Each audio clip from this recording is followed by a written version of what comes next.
guys, the man you just saw there on the Colbert Report, Steve Wozniak. How are you? Hey, nice to be here.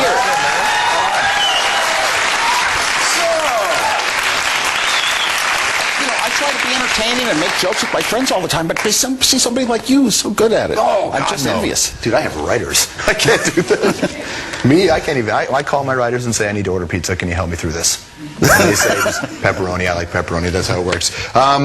Okay, invented the personal computer, co-founder of Apple. For people who don't know your story or haven't had a chance to get the book yet, let's go back to that time. How did you, like, what are you doing? You're going to, hey, I have an idea. Let's take computers and bring them home. Well, my whole life had a lot of electronics direction and real incredible skills that were all coming in just by chance, partly by design, just to make that little product in that year. Once the parts got to the right price, we were going to have personal computers, and it was finding a formula. It was very different than computers before, making it look like a typewriter and not like some big piece of equipment that should go in the network rack. And did you have any sense of what you were doing and what it was going to mean? We had a computer club, and this was the focus of my life. We talked about social ramifications when people had these tools. What year was this? What year was this? This was 1975. Okay, 75. Homebrew Computer Club, and we were talking about how the person who knew how to program and solve some problems at work was going to be more important than the CEO. He was going to be able to get more done than the big, huge, multi-million-dollar computers the company had and didn't know how to manage, and we really believed in this stuff. This drove us. I felt like I was using my skills as a designer to help the world get this tool. And did you know, though, that it was going to, like, in the garage and working on it with Jobs and Apple, did you, because this is before people had PCs in their homes. It would be like today. Yeah. No. First of all, you can never really see the applications. You can never think of the day that you'll be able to have music on a computer. They started out with a much more infantile computer, closer to what they were like before. And we have things like killer apps. The first spreadsheet program let a small business person solve real problems in their life. In half a day, they could do more work than they could do in the rest of their life, all the years in the rest of their life, and that's really what made the things go. But when we were in the club, we were thinking, wow, people are going to use these computers the way we do. They're going to write programs to solve their problems. And everybody else stepped in and wrote the programs before them to sell it. And for a lot of people who and certainly in the early days, looked at a lot of guys designing computers and thought, oh, just a bunch of geeks. Let me just show you this, okay? It's a picture of him and David Lee Roth from Van Halen. Well, I want to be thought of as a geek. I didn't want to start a company. I never wanted Well, that's the thing, right? Your first design for the personal computer you gave away? Yes, I actually passed out all of my circuits and all of my code and everything at the Homebrew Computer Club and said, here, build your own. You can build this little device with a bunch of chips that can actually run a computer language.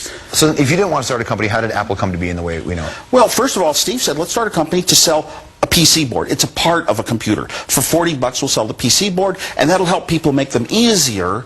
And then a local company, the one computer company in our store, computer store in our whole area, said, hey, we want to build these things all built. People don't want to spend the time building them. They want to come in the store and buy it like a hi-fi, take it home, plug it in, and it works. And we didn't really achieve that fully till our Apple II computer later. And that was the one we figured would be a big winner. I mean, it's funny, when Apple announced the release of the iPhone just last week, the companies release new technology all the time. And you go, hey, that's cool. This was on the front cover of the New York Times, like every newspaper, and you never see that. Apple's not buying the time, buying the space. It's become this thing.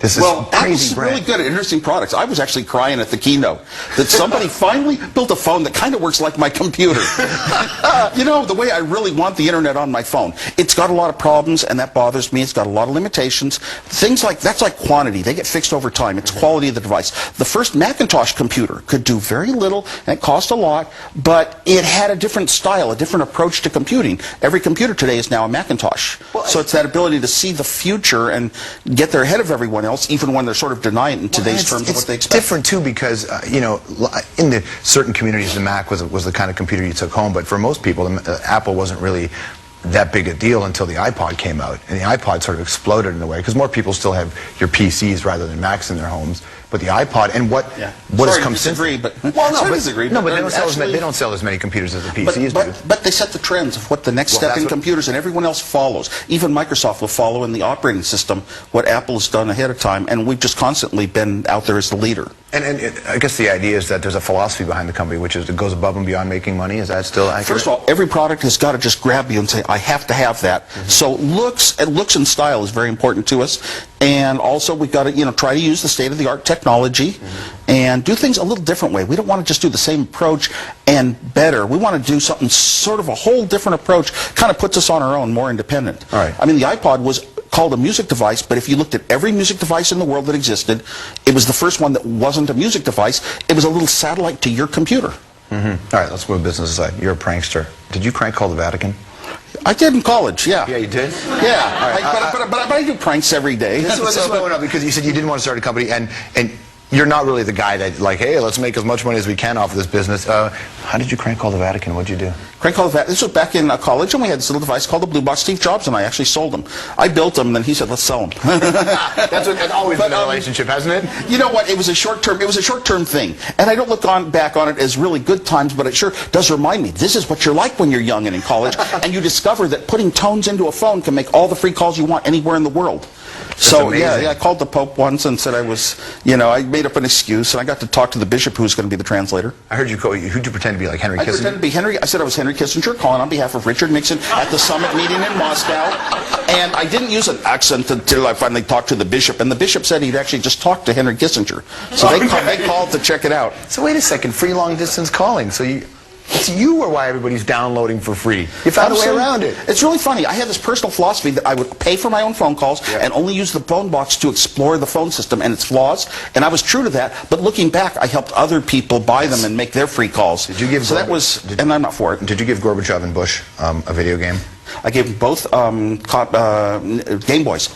Absolutely. Game Boy was a great relationship between the West. It was the first time a consumer electronics product had to be marketed by Russia to the West. They didn't know how to work the contracts or anything. And it was really for the game Tetris that came with the Game Boy to the United States. So, of course, I gave one to Bush wrapped in red, white, and blue, and one to Gorbachev wrapped in red. And a week later, Bush was in the hospital, and they had him on TV and in the newspapers in a magazine playing his Game Boy. And you didn't even design the Game Boy, did you? No, I didn't. I wish you did, though. But I love it. I play it. I still play it. Did you do Tetris?